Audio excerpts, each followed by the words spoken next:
Welcome back to another video. It's your boy King Wolf, and today we're going to be talking about the Atlanta Hawks and how they have not extended Trae Young as of yet. In my opinion, I think the front office of the Hawks is doing the right thing. They're trying to wait and see if the Hawks are going to improve or not. The front office of the Hawks, they've improved the team, but I don't know if they're going to be able to improve the numbers. So the Hawks, they got Porzingis, they got defensive players, and they got shooting. Trae Young has always been the face of the Atlanta Hawks ever since he got drafted there, but he's always been a defensive liability. So every year the team, they try to surround Trae Young with defensive players, and this is pretty much the last year they're going to be able to do that. Trae Young has always been an elite playmaker. He led the league in assists last season, but timing is everything. If the Atlanta Hawks do good this season and they become a top 4 seed, Trae Young could still be on the Hawks after next season. But if they slip in the standings, he could be on the move. Last year, Trae Young averaged 24 points and 11 assists. He has one guaranteed year left on his deal, but if he plays at an all-NBA level next season, the math could be flipped upside down and the Atlanta Hawks will have to pay him. From Atlanta's perspective, they've been building around Trae Young for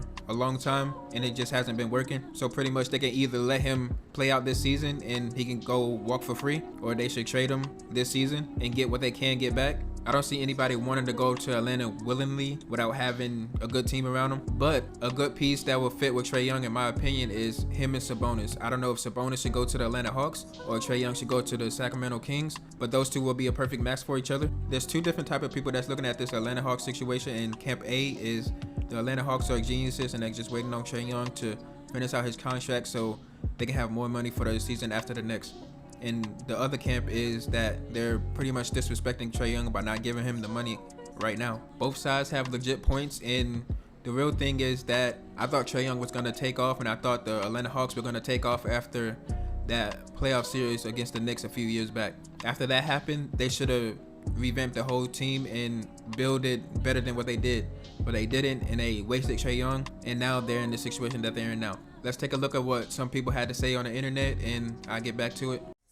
Of August, Shanae, and the Atlanta Hawks and Trae Young, they still haven't reached an agreement on an extension. Remember, he's been eligible since July for a 4-year, $229 million deal. Our Shams Charania has reported that the Hawks, they wanted to maintain flexibility, seeing what this team is before making those commitments to Trae, but it feels like we kind of know what this team is now. Yeah, we do. We also know who Trae Young is, right? Trae has consistently increased his assist totals each season of his career, and he led the NBA this season with over 11 a game on the way to making his 4th All-Star appearance. He also averages over 25 points per game for his career. He's blending that deep range and the flair for the dramatic, you know, the ice Trae, dice Trae that we all love. He's one of 2 players in NBA history with career averages of 25 points and 9 assists, joining. I think Trae might be a little upset. He ain't get asked, they ain't offered him an extension yet. So he about to prove his love. Pay Trae. Yeah, better. I think Trae about to go crazy this year. Especially better or Trae. They better. Trae go head west. Listen. Go where you celebrating, boy. As a person who had dealt with his superstar leaving his team, the grass is not always greener.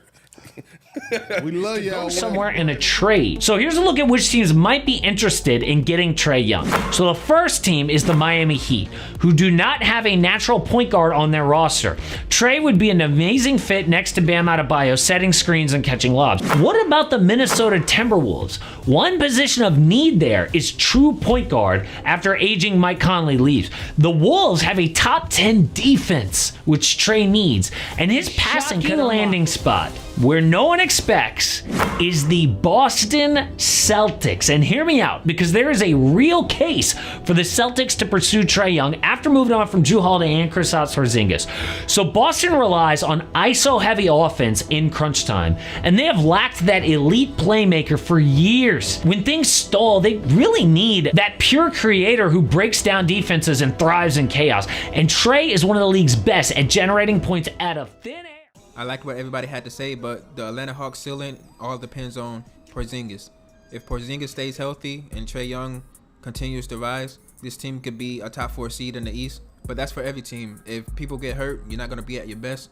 Atlanta has a great chance in making it far in the playoffs. Like I said, they added defense, they added shooting, and they added Porzingis. If the team can't live up to his full potential, I believe Trae Young's going to ask for a trade. And the 3 teams that I can see him going to is the Brooklyn Nets, the Phoenix Suns, and the Sacramento Kings. But before Trae Young asks for a trade, he has to try this out. First off, they have a lot of things to work on. They have to work on chemistry because there's a lot of new players on the team. Trae Young has to work on his efficiency, and Porzingis has to stay healthy. So do you guys think the Hawks are smart or insulting Trae Young with this situation? The Atlanta Hawks are basically putting the ball in Trae Young's hands, and if he gets to an All-NBA level, it's going to backfire on the Atlanta Hawks. But what do you guys think the Atlanta Hawks should be doing with Trae Young and his contract? And that's all I got for today, and I'll catch you guys in the next one.